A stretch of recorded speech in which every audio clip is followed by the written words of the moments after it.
चौथा मकाला कलीम शाहिद साहब आज अतफाल में मजहबी कहानियाँ झारखंड से तशरीफ लाए थे। जाहिर सी बात वो गालिबन आलिम दीन भी हैं और बड़े अच्छे फ़रैत के साथ अपना बड़े पुरजोश अंदाज में मज़ाहिब के हवाले से जो मजहबी लिटरेचर है उसके हवाले से अपना मकाला पेश किया। के हवाले से अब कलीम साहब हमारे अतफाल में मजहबी कहानियाँ, और देखिए बच्चों का जो भी है कहानियाँ हो, नज़में हो, क्या भी हो, उनके अंदर तरबियत और किरदार साजी और रवादारी और क्या है, ये तमाम के तमाम उनके अंदर जो जज्बे गुल वतनी, यकजहती, ये तमाम के तमाम मद्देनजर रखे ही तमाम तकरीर किए गए हैं।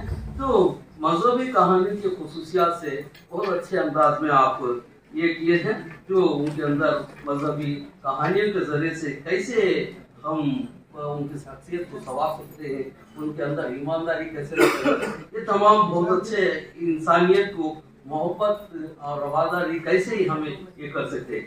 लेकिन शाहिद साहब झारखंड से आप तशरीफ ला रहे हैं, बराए करम स्टेज पे तशरीफ लाए और अपना मकाला पेश करें। अस्सलामु अलैकुम वरहमतुल्लाहि वबरकातुहू। बिस्मिल्लाहिर्रहमानिर्रहीम। अल्हम्दुलिल्लाहिल्लज़ी खलक़ल इंसान व अल्लमहुल बयान, अम्मा बाद। आज की इस नशिस्त में मेरा मौज़ूअ मकाला है अदब अतफाल में मजहबी कहानियाँ। कहानी इंसान की फितरी ज़रूरत है। इंसान जब पत्थर पर तस्वीरें बनाई, जब गारों की दीवारों पर अपनी ज़िंदगी के नुकूश छोड़े, तो वो दरअसल कहानी ही बयान कर रहा था। लेकिन जब शऊर ने ज़बान पाई और लफ्ज़ों ने माने का लबादा ओढ़ा, तो वही कहानी मजहब के दोष पर सवार होकर इंसान की अखलाकी तरबियत का सबसे पहला वसीला बन गई। मजहब ने इंसान को ज़िंदगी की तफ़हीम दी और कहानी ने उस तफ़हीम को एहसास में बदल दिया। बच्चों के अदब में मजहबी कहानियाँ उसी फितरी मेल जोल की खूबसूरत झलक हैं, जहाँ अखलाक, अक़ीदा और तफरीह एक साथ चलते हैं। दुनिया के तकरीबन हर मजहब में बच्चों के लिए कहानी का तस्वुर मुख्तलिफ अंदाज में मौजूद रहा है। हिंदुस्तान की सरजमीन इस रिवायत की गवाह है। यहाँ बुद्ध मत के किस्स हों या हिंदू धर्म की हिकायत, सिख मत की तालीमात हों या इस्लामी अखलाकियात, हर तरफ बच्चों के दिल को सैराब करने वाली कहानियाँ नमूदार हुई। बुद्ध मत की जातक कहानियाँ उनमें अव्वलीन दर्जा रखती हैं। उन कहानियों में गौतम बुद्ध की साबिका जन्मों की दास्तानें हैं, जिनमें वो कभी बादशाह बनते हैं, कभी जानवर, कभी दुर्वेश, मगर हर सूरत में अखलाक और रहमदिली का पैगाम देते हैं। यह किस्से बच्चों को नरमी, खिदमत, बर्दाश्त और सच्चाई सिखाते हैं।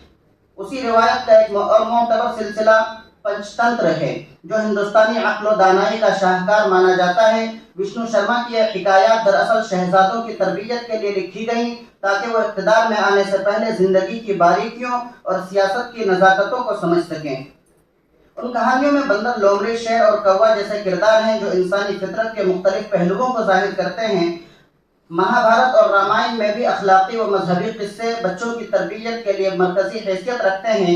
राम की राह वफा और हनुमान की खिदमत गुजारी, ये सब बच्चों के लिए मिसाली किरदार बनकर सामने आते हैं। कदीम हिंदुस्तानी रिवायात में कहानी सिर्फ तफरीह नहीं बल्कि अखलाक की दरसगाह थी। यहाँ कहानी के जरिए ही बच्चे को देवताओं, ऋषियों और राजाओं के किरदार में भला और बुरा समझाया जाता था। सिख मत में गुरु नानक और गुरु गोविंद सिंह की तालीमात में बच्चों के लिए बेपनाह सबक पोशीदा हैं। गुरु नानक की कहानियाँ वहदत इंसानियत का पैगाम देती हैं। वो बताते हैं कि इंसान के मजहब से ज्यादा उसके किरदार की कदर है। एक कहानी में गुरु नानक के बचपन का वाक़या आता है कि जब उनके वालिद ने उन्हें कारोबार पर लगाया, तो उन्होंने सारा माल गरीबों में बांट दिया और कहा कि यही सच्चा कारोबार है।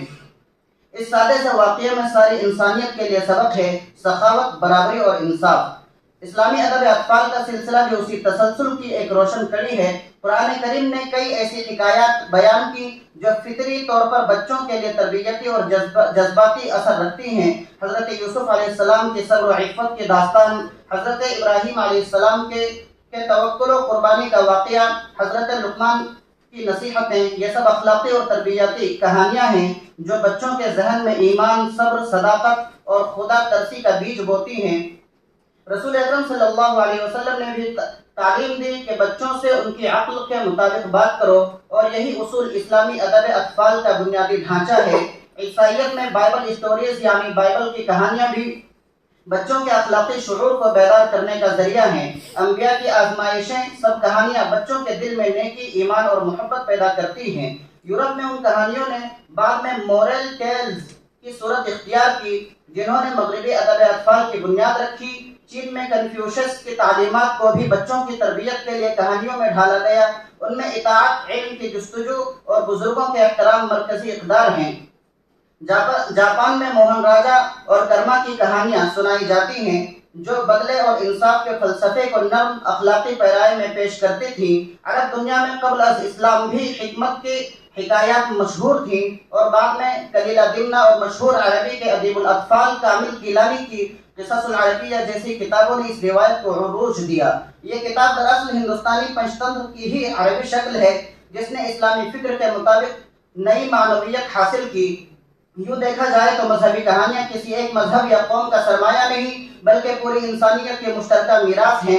ان میں کبھی راجا اور رشی آتے ہیں، کبھی نبی اور پیغمبر، کبھی دیوتا اور فرشتے اور کبھی عام انسان، مگر سب کا مقصد ایک ہی ہوتا ہے، انسان کو اس کی بہتر صورت میں ڈھالنا۔ یہ کہانیاں بچوں کے ذہن میں وہ پہلا چراغ جلاتی ہیں جو علم و اخلاق دونوں کو روشن کرتا ہے۔ وہ سکھاتی ہیں کہ سچائی اگر تلخ بھی ہو تو خیر ہے، جھوٹ اگر میٹھا ہو تو زہر ہے۔ وہ بتاتی ہیں کہ طاقت کا اصل حسن نرمی میں ہے اور دولت کا اصل مصرف خدمت میں۔